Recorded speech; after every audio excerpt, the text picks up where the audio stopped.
Most of the times we're told that the destiny of Samson was cut short because of the woman, which is Delilah, as we know to be Delilah.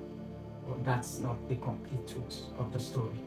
Now, in Judges chapter 14, verse 4, the scripture revealed to us the plan of God at that time, or at that period, for Samson. He said the parents of Samson did not know that it was the plan of the Lord to destroy the Philistines because they have dominance over Israel.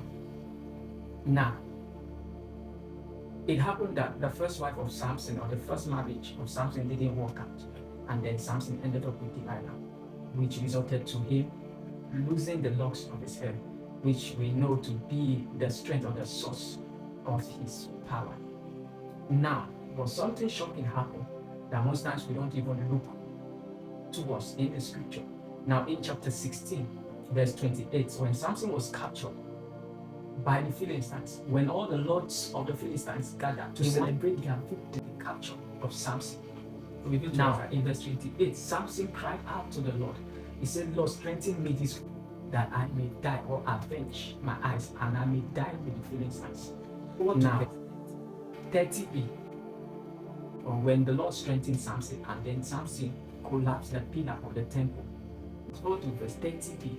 The scripture told us that the people Samson killed in his death were more than the people he killed when he was alive. That is to tell you that regardless of what has happened to you in the past, you can still recover all. The head can still, you can still recover, you can still win. So long as there is life, there is hope. If you put your trust in the Lord, you will recover. Samson, at the later part of his life, in his fallen state, remembered the Lord, and he cried unto the Lord.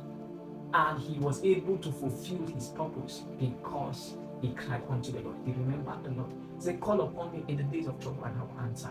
That does not mean you take the grace upon your life, the grace of God upon your life for granted. But in the days of trouble is when you should cry out to the Lord. So regardless of what has happened to you in the past, of what you feel has happened in the past, or you feel you cannot recover, I tell you the truth, that is not the complete truth. If Samson, after losing the locks of his hair willfully to Delilah, and then he was able to recover, yours is not different. You can still recover. Just remember that the Lord is with you, and if you cry unto him, he will answer you.